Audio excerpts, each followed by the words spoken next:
শুভ সকাল বন্ধুরা, সবাই কেমন আছো? আশা করছি সবাই বেশ ভালো আছো, সুস্থ আছো। আমরা ভালো আছি এবং সুস্থ আছি। কুচবিহার জেলার ছোট্ট জায়গা থেকে আমার এই ব্লগে তোমাদের অনেক স্বাগত ও ভালোবাসা জানাই। তো বন্ধুরা দেখো, ঘুম থেকে উঠে ঘরের কাজে লেগে পড়েছি। ঘুম থেকে উঠে কিন্তু আগে দোকান খুলে দিয়েছি বন্ধুরা। দোকান খুলে উঠান ঝাড়ু করা হয়েছে, তো ঘরটাই ঝাড়ু করা হয়নি আর কি। তখন ঘরও ঝাড়ু করে নিচ্ছি আস্তে ধীরে, সেরকম নোংরা তো নেই, এর পায়ের সঙ্গে যে একটু বালি আসে সেটাই। তো ভালো করে ঘরটা ঝাড়ু করে চা নাস্তা কিন্তু হয়ে গিয়েছে। এদিকে অনেক কাজে এগিয়ে ফেলেছি, অনেক দেরি করে ব্লগটা শুরু করতেছি। কি হয় বলো তো, ঘুম থেকে উঠে তো আর ব্লগ শুরু করা যায় না, কাজের তোড়জোড় পড়ে যায়, তার জন্য আস্তে ধীরেই পরে শুরু করি। তো এদিকে উঠান ঝাড়ু করেছি, বললামই দোকান খুলে দিয়েছি।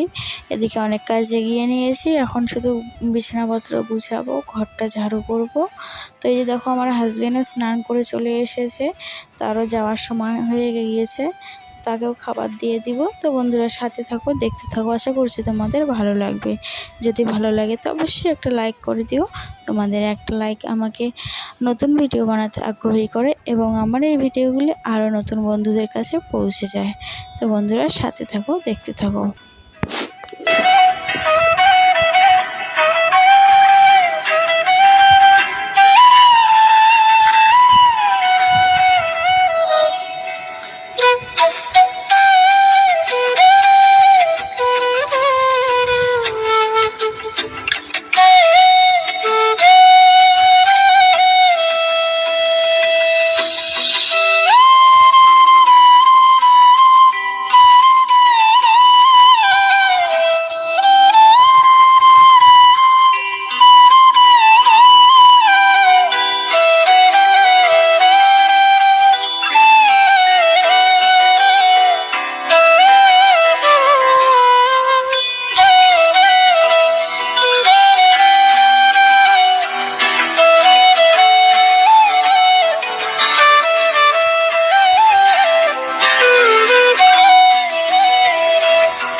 বন্ধুরা হাজবেন্ড খাওয়া দাওয়া করে চলে গিয়েছে, আর এদিকে আমি সমস্ত বাসন নিয়ে বসে পড়েছি মাজতে। তো খাওয়া দাওয়া হলো, চা নাস্তা খাওয়া দাওয়া হলো, রান্না বান্না হলো, বাসন বের হবে না।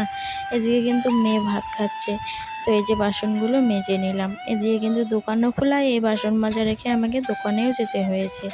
এবার আরও কিছু বাসন রয়েছে, সেগুলো মাজার জন্য এই গামলায় ভরে নিলাম 1 গামলা পানি। তো এই যে তার মধ্যেই আমার বাবা এসেছিলো, তো এই যে মেয়েকে আইসক্রিম কিনে দিয়েছিল। দেখো মেয়ে আইসক্রিম খাচ্ছে আর আমাকে আবার দিতে এসেছে। তো এদিকে কাজ করতে করতে এই যে দোকানে এসে খরচ দিলাম, এখানে 500 মুড়ি, 500 চিনি, বিস্কুট এগুলো মেপে দিলাম। তারপরে এই যে কলপাড়ে অনেক জঙ্গল হয়ে গিয়েছে, যেহেতু এই যে খড়িগুলো ছিল, খড়িগুলোর নিচে আর কি অনেক জঙ্গল হয়েছে, তো সেগুলোও পরিষ্কার করে নিলাম। তো এই যে দেখো ঝাড়ু করে ওপাশের জঙ্গলগুলো ওপাশে দিয়ে দিলাম, এপাশের জঙ্গলগুলো এবার আমি বালতিতে করে উঠিয়ে ফেলে দিয়ে আসবো। জানো তো বন্ধুরা, 2-1 দিন ঝাড়ু না করলে খুব নোংরা হয়ে যায় গো। ঝাড়ু না করলে কি, এগুলো কিন্তু এই যে বড় বড় খড়িগুলো দেখতেছো, এগুলোর তলেই ছিল। তো এই যে আজকে খড়িগুলো সরিয়ে ভালো করে ঝাড়ু করে নিলাম। তো এই যে নোংরাগুলো বালতিতে উঠিয়ে বড় ড্রেনে নিয়ে যেয়ে ফেলে দিয়ে আসবো। তো বন্ধুরা সাথে থাকো।